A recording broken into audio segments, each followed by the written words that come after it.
This is going to be a spooky one. Okay, we're back.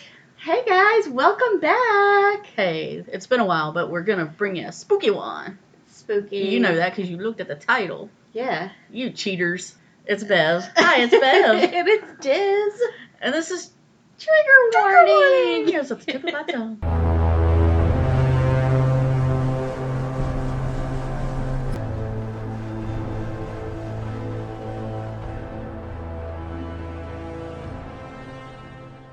Okay, so continuing with our states of America, we are doing hauntings in Arkansas. Yay, Just kidding. Arkansas. I know it's pronounced We love Arkansas. you, Arkansas. I don't know why it's pronounced Arkansas. It doesn't have a W on the end, but it could be a Native American word. I don't know. The only reason most people will say Arkansas is because we know how to spell it that way. Yeah, and that it's is the funny. bottom line. Yeah, and I didn't look it up because I just suddenly realized, why do we pronounce it that way? It's true. That is kind of strange. Don't know at all. Because we say Kansas, but it's Arkansas. Yeah. Anywho. I don't know. If anybody knows, let us know. Yeah, let us know if you know. If you feel like it, that'd be great. Let me get into this thing with some trigger warnings first. Oh my. Okay. Trigger our warnings. Okay. Trigger warnings include the death penalty, hangings, death of livestock, death of pets, the tearing asunder of human beings, and suicide. I'm sorry to laugh, but that was fantastic. The tearing asunder of human beings. Yeah, and none of these go into detail. It's the Hauntings episode. Everybody knows that it's just mentioned in these legends and stuff that come along with things. Right. And obviously people are dead for it to be a haunting. When I first started doing these, I tried to look up stories to back up the stuff. Yeah. But I didn't find them. Right, because it's all just... It's usually just lore and folklore and urban legends. Yeah. And so I said, screw it. We just want to hear what people say they see or hear, feel or taste or touch. Exactly. Ew, not taste. Yeah. So we're going to start out in Arkansas. We're going to talk about Judge Isaac C. Parker Federal Building. Oh, okay. Judge Isaac Parker, that's his name. That's what the federal building was named after. Ooh. Whoa. Mind blown. He served on the federal bench for 21 years tried 13,490 cases in that time. Whoa. I don't know if that's more than normal or not, but that's a lot of cases. But it's 21 years, so that's a lot of criminals types. Yeah. So out of the roughly 8,500 cases where the defendant was either convicted at trial or pled guilty, Parker sentenced 160 people to death. Wow, okay. Out of those 160, 79 were executed. Some of the remaining 81 out of the 160 died while they were incarcerated. Okay. Some were pardoned, and then some had their sentences commuted. Okay. So the number of people sentenced to death was roughly 0.01% of his cases. Oh, wow. So generally speaking, he wasn't really overly cruel in his sentencing. Uh-huh. In fact, in that time, there were some crimes for which the punishment was automatically a death sentence if the defendant was found guilty. It was not his decision. Right. It's like if you were charged with this crime and you were convicted of that crime, the automatic sentence was the death penalty. Right. Period. Okay. Yeah. But he was called the hanging judge. And the hanging judge actually wasn't called that until about 30 years after his death. Mm-hmm. But I guess it sounds spooky, so that's what they did. So, anyway. Ooh. No matter the facts, because what good are they? Yeah, we don't believe in those things. The place is still considered haunted, and there are tales of doors opening and closing on their own, unexplained cold spots, and objects that move without assistance. People have also reported seeing the ghost of Judge Parker himself, along with the sound of his gavel hitting the judge's bench. Oh, that would be so creepy and scary.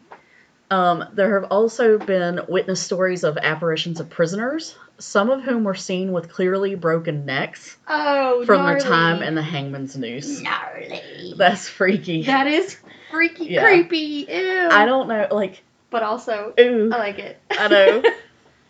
Especially since I'm not in Arkansas. What if you got a cold chill, and then you looked over and saw the apparition and it had just walked through you? I would pee myself. You would? Then you wouldn't be cold anymore. That's at least for a few seconds. For a few. Depends on how air conditioned the building is. That's gross, we don't talk about stuff like that. No, we don't. On our podcast. Trigger warning. Pee. Urination. Okay, sorry guys. Okay, so this time I'm changing it up a little bit because I decided to add cryptids into the mix. Oh, cryptids are so creepy. Yeah. I'm only on Arkansas, so it's fine. I'm still in the A's. It's so fine. So this is the Gowrow. Ooh, I haven't heard about this one. The Gowrow story begins in 1897. As they usually do. Yeah, the 1800s was a wild time. Wow, man. Its story was printed in the Arkansas Gazette. That's when it came was real to be then. a thing. That's like if it's on the internet today, yeah. it's real. It was in the newspaper. It was in the Arkansas it was for Gazette. real. That was serious. A real thing. That was my gavel. So, apparently, this monster had been slaughtering the livestock and pets of the people who lived in Searcy County, and a local businessman named William Miller, who I would call Will Mill if he was my friend, Willy Millie, had decided to gather a posse to track it down and kill it. So, you can imagine Gaston and the villagers hiking to the beast's castle with some pitchforks and some torches, if you want to. I could see it. They were going to get it. The beast had to die. Gowrow. That's what I thought Kill immediately. The Gowrow. When he was like, I'm Will Mill, and I'm getting a posse, and we're taking them to get the Gowrow.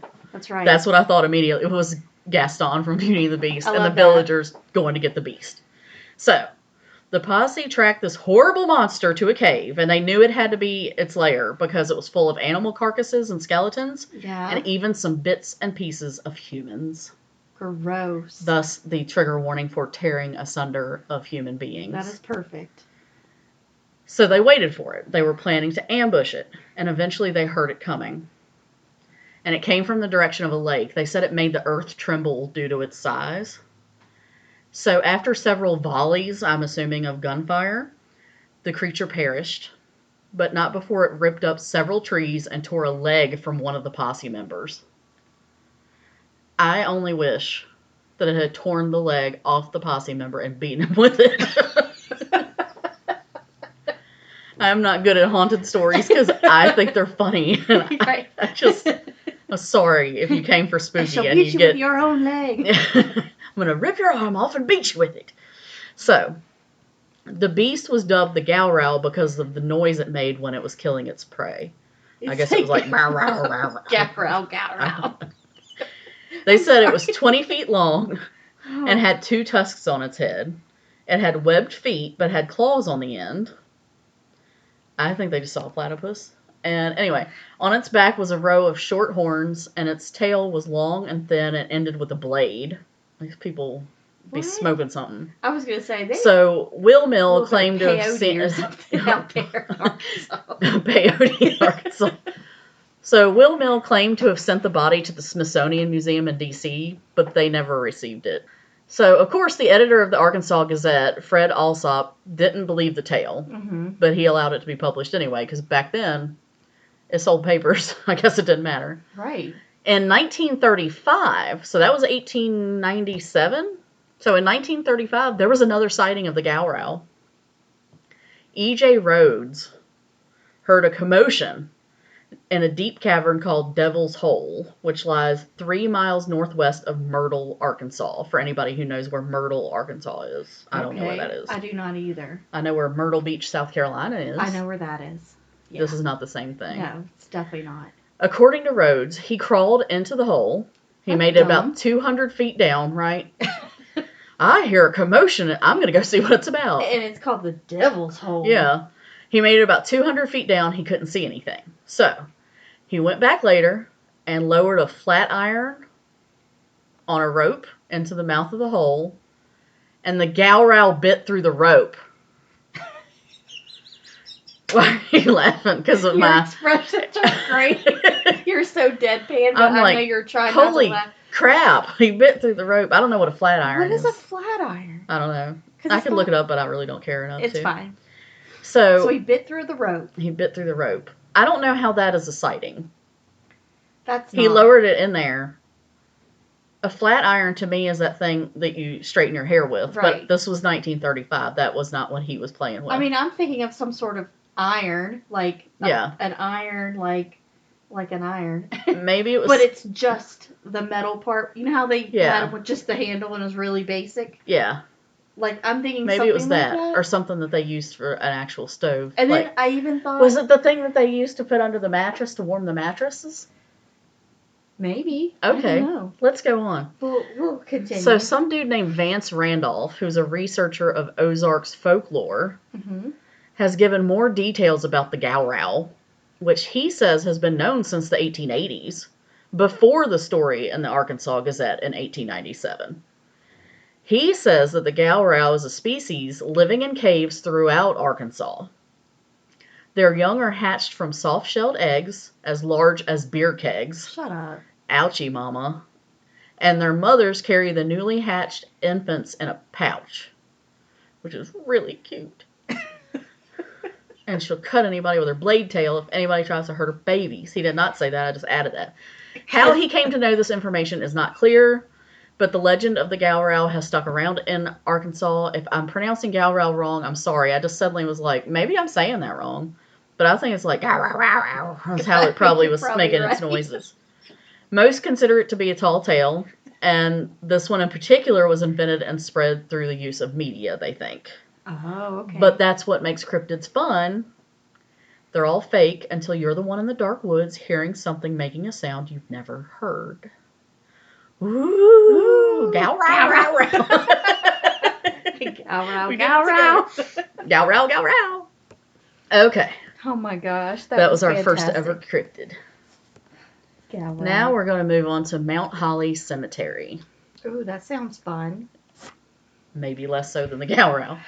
So, on February 23rd, 1843, two prominent businessmen in Little Rock deeded 4 blocks of the city to be used as a cemetery. Oh, wow, how nice. Before that date, the dead were buried in private family cemeteries or in a small cemetery at Capitol Avenue and Gain Street, where the federal building stands today. So for anybody in Little Rock, there's just some history that you probably already know because you live there. So their federal building was built on a cemetery. On a graveyard cemetery. That's from someone I listened Capitol to. Avenue and Gain Street. Hashtag Casper Site.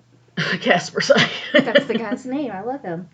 So, the Mount Holly Cemetery is the final resting place for people of all ages, races, and walks of life. Interred in the cemetery are senators, writers, slaves, governors, Native Americans, children, and everyone in between. Fantastic. Each year in October, thousands visit the cemetery for the Tales from the Crypt. Oh. For this special occasion, high school students research a person buried in the cemetery. The student wears a historically accurate outfit and acts the part of the person they researched. This sounds really freaking cool. Sounds fantastic.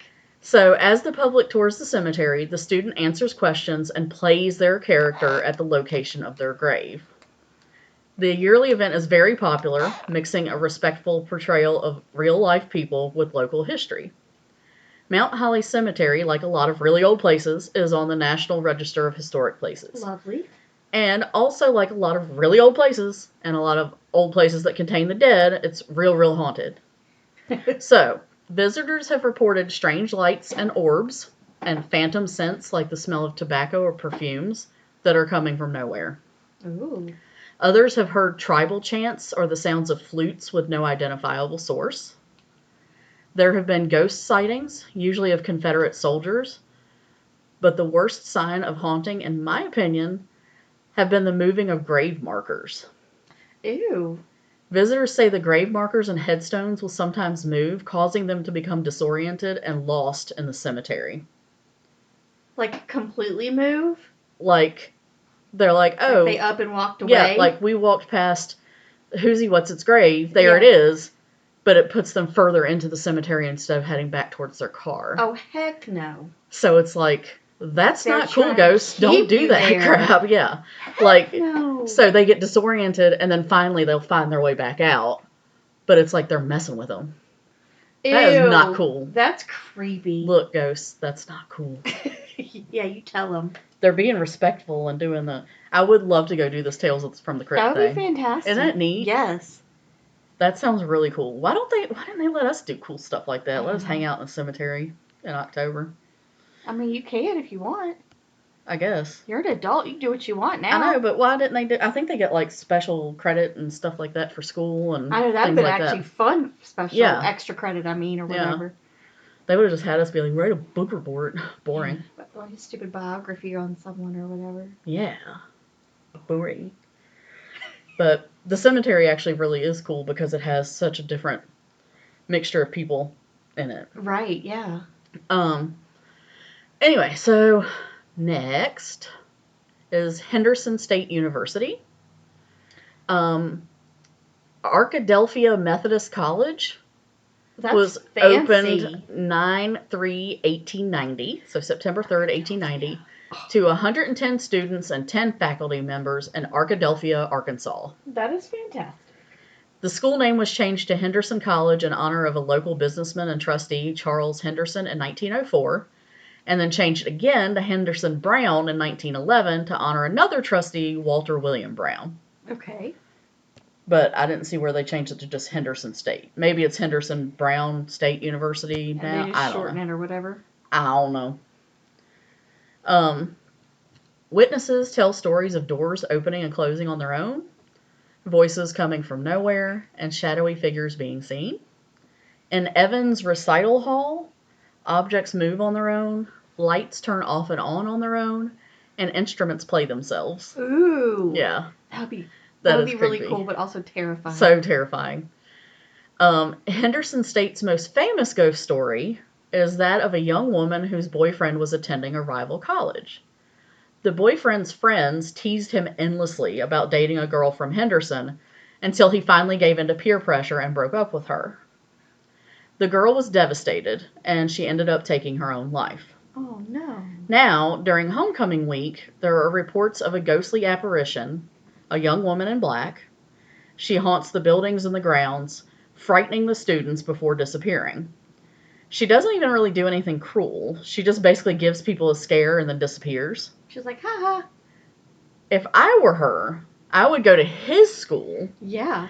And haunt the boys and make them pee themselves in front of their girlfriends. I think that would be hilarious. And it would be like a never-ending payback for making my boyfriend break up with me. But yeah. I'm kind of petty like that, so. Well, especially because, like, the boyfriend, like, don't give in to peer pressure. I know. It's like, be a man. Stand your ground. What the heck? Lame. But she doesn't really do anything except she just appears and scares the crap out of people and then disappears again. That's enough. That's a full-time job. I mean, I don't know. I think I would find some other stuff to do in my afterlife, but it would probably be, messing with the people at his college. Right. I'd be like, I'm a Henderson girl all the way. So now I have another cryptid. Oh my gosh. These are fun. Creep me out. This is the Ozark Howler. Ooh, have I heard of this? I don't think I've heard of this one. I don't know, but it sounded cool. All right, tell us all about it. So the Ozark Howler. Sounds cool. It's cool. It is cool. I don't want to come across this one. Oh, okay. And I know I haven't been doing these, but it's our podcast. I do what I want. We do what we want. Yeah. So the howler's name comes from its long, blood-curdling cry. Ew, oh no. Mm-mm. And that is the only thing that everyone can agree on. Everything else is up in the air. Some say the howler is cougar-like. Some say it's more like a cat, wolf, and goat hybrid combined. The Ozarks lie in a region of Arkansas, Oklahoma, and Missouri, which is where the howler hails from, hence the Ozark Howler. Okay. Since this is the case, Lillian Stone, who is an author, says that it makes sense that the creature can't be placed in one particular category. The Ozarks are a home to a people who have varying political views and where the geographical lines blur. Right. This is a quote from her. It's a really complicated region with a lot of clashing sensibilities, which is part of what I love about it. No one can decide if the region is the Midwest or the South or another third thing. So the howler is perfect beast for the really contradictory area. Interesting. Yeah. The legend of the howler has been around since the late 1700s or early 1800s. Mm-hmm. Some believe the origin has Native American roots. The first recorded sightings date back to the 1950s, but lots of families have stories of their ancestors encountering a creature well before then. Mm-hmm. The Ozark howler is typically described as being the size of a bear with a thick body and black shaggy hair with big horns.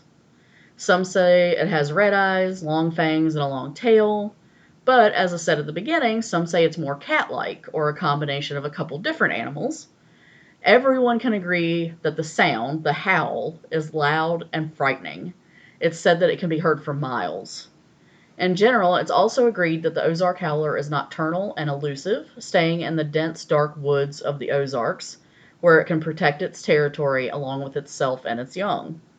People believe that it's able to easily kill with its claws or jaws. Others believe that it can cause bad luck simply by hearing its terrible howl. Ew. Well, I would consider it bad luck if I did hear it, so yeah. That's horrible. Yeah, but I like that one. Can you imagine? You're a huge fan of that one. I would be like, oh, that makes your spine tingle. Yeah. I would be like, that's freaky. Let's go inside. Yeah, we're like not going forever. near it, that's for sure. Couple more. Okay, we're getting there. The last one is the one that gave me the creepy jeebies. Great. Okay. Can't wait for that one. This one is Pea Ridge National Military Park.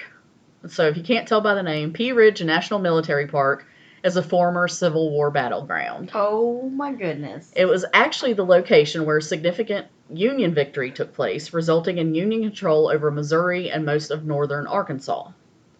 The Battle of Bentonville, as it was called, left behind death and dark energy, and with that kind of vibe comes hauntings. Mm-hmm. Visitors to the battleground tell of cold spots, shadowy figures, and strange fog that develops when it shouldn't. Tourists have spoken of extremely detailed and realistic actors that suddenly disappeared, leading them to realize they are the ghosts of long-dead soldiers. Oh my gosh. People have felt others brush up against them when no one was there. Their electronic devices, cell phones, watches, cameras, start behaving strangely or don't work at all, and their vehicle suddenly won't start. Some will hear muskets or small arms fire through the fog or across the empty grounds, or catch the scent of gunpowder. The unlucky ones hear the cries and shouts of dying men. Oh, that would be horrible. On the grounds stands the Elkhorn Tavern, which has its own share of creepy things going on. There, people snap regular photos only to find that there are orbs in the final picture. Objects move on their own, and doors and windows open and close by themselves. People find personal items will go missing and then turn up later in strange places. And it's not unusual to smell the scent of tobacco smoke inside. Wow. That one was creepy too. It would be crazy to go to the fog and hearing and smelling gun smoke and like hearing people crying out. That would be horrible. It would be sad and scary, but like sad. Amazing. Too. Yeah. So. Yeah. As many, like we're in Virginia, it's basically like the battleground central for. Yeah. There were most Civil War battles went on in Virginia since it's kind of the in between the north-south. I've never been to one. Me neither. Yeah. That's dumb. We should go. Yeah. Well, I mean, we're surrounded by them. I've never been to a battleground. Surrounded by them. Yeah. Like an hour or two away, it's kind of a chilling thing to see, I think. I don't... Well, and once you... The way that they fought back then was insane. It was horrible. It was so, I don't want to say primitive, but it was. Especially compared to what we have now. Just like marching toward each other, like, okay. It's like the front... that's just what you do. The front line was just going to die. And you just wait for your commander to tell you when to shoot. Yeah. Like, I know we still do that now to a degree, but... Yeah. Okay. Yeah, I would hate to be on the front line. Well, I just wouldn't. I'd just be like, I'm hiding. Yeah. All right, so the last one. This is the one that... Okay, this is the creepy one, huh? The end of it, like, really kind of spooked me. I was like, okay, because if you really think about it... Okay, I'm just going to shut up and talk. Shut up and talk, yeah. All right. So, the Cotter Bridge. Originally, the citizens of Cotter, Arkansas, used a ferry system to cross the White River. Eventually, however, Interstate 62 was built to come through the town, and Cotter Bridge would be the pathway for the highway to cross the water. Okay. Cotter Bridge opened on November 11th, 1930. Like many places, they're really old. Cotter Bridge is on the National Register of Historic Places. And even though it doesn't hold old dead people like the cemetery, it's still old, so it's haunted. There have been reports of people hearing strange voices over their car radios while they're driving over the bridge. Ew. People have also seen ghostly images of dogs or heard the cackling laughter of a woman. Shut up. They've heard the sounds of chains rattling from inmates who died on or near the bridge. Oh my God. Add to that the fact that it's not uncommon for vehicles to stall halfway across the bridge, despite being in perfect working order moments before. And the terrifying part about that, while driving across the bridge, witnesses have talked about scratching sounds on the roofs of their cars while their cars are moving. Can you imagine hearing that and then having your car randomly stall? And they say all of this is worse and more frequent during periods of heavy fog, so you cannot see what's out there. That makes you want to throw up just thinking about it. Yeah. Because the fog alone would be creepy enough. Yeah. Crossing a bridge. Yeah. Bridges are creepy. Yeah. Trolls live under bridges. Right. First of all. They do. It's true. Second of all, you can't see for the fog. Mm-hmm. And then you got something hear scratching on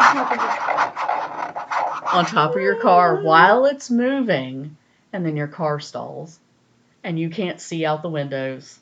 I'd be like, I want my bed and my blanket so I can hide.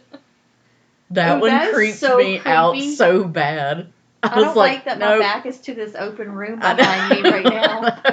This is creepy as all. That one was creepy out. I had to save that one for last. That was a good one. That image and the scratching on top of the roof of the car, I was like, oh my God, I don't like that. That was one of the things in that old movie Signs that freaked me out because you could hear the pitter-patter of them running across the roof. And they're fast, and I hated it so much. Yeah, that sound in that movie freaked me out so bad. So when I was thinking about the scratching on top of their car... You were thinking of that? That's what I was thinking of. And then when the fog, and I was like, oh my God, the fog, and you're stalled. And for some reason, I was thinking of it in black and white, like an old movie. Obviously. And like an old 50s style car, like Batman or something, like old 50s Batman movie, like show or something. Uh-huh. And one of those old cars, and the car stalls. I don't know. I had an entire little movie playing in my head, and I'm like, oh my God, I don't like this one. You're like, brain, stop that right this second. I was like, stop being creative, brain. That was a really good one. Yeah. What a good one to stop on, because that's, ooh. Yeah. Ugh. So, yeah, at the beginning, we're gal-rowing and laughing, and at the end, I'm like, creeped out and going, I hope it's not dark when I drive home, but it's gonna be. Or no fog. Do you have to cross a bridge? Yeah. Ew. If I go over the parkway, I'm gonna cross over the bridge. Don't go over the parkway. Over the gorge. Go a different way. Yeah. All right, well, I hope you guys enjoyed the Arkansas Hauntings. That one was fun. I'm definitely going to do some more cryptids, too, because I like that one. You definitely have to. Plus, there's a lot more of those, too. Yeah, so yeah. Because just the buildings, it's the same stuff, the lights flashing or whatever, but the cryptids are unique. Yeah, and every place it's different what they're seeing. Exactly. I mean, there are definitely Yetis and stuff, but I was like, the howler with the cry and like... Oh, that makes me shiver. Yeah. And I don't know a lot about the Ozarks. I honestly have heard of the Ozarks, and I couldn't place it. I didn't even know where they were. I was like, where the hell are the Ozarks? Yeah, when you said that, I was like, is that where they are? So, yeah. The Arkansas and Missouri and Oklahoma Ozarks. And I think they kind of, like, hit part of Texas, too. But, so, yeah. I don't know. But wow, that's a big area. Yeah. I don't know. But I was like, okay, cryptids are in. Plus they're in this year. Cryptids are in this year. They're so trendy. Yeah. They're very trendy. Hashtag cryptids. All right. Oh my gosh. Hey, thanks for sharing all those creepy things with us. No problem. Spooky things. Woo! So that was the last A. I think our next one now is Cali. So next haunted state's going to be California. Okay. California. That is fantastic. Ooh, we might get some Hollywood type. Ooh, we might. Hollywood era yeah, I bet there will be some of that stuff, and maybe some people who crashed over the side of the Pacific Coast Highway. All right, well, we'll talk to you guys later. And guys, don't forget, watch for deer.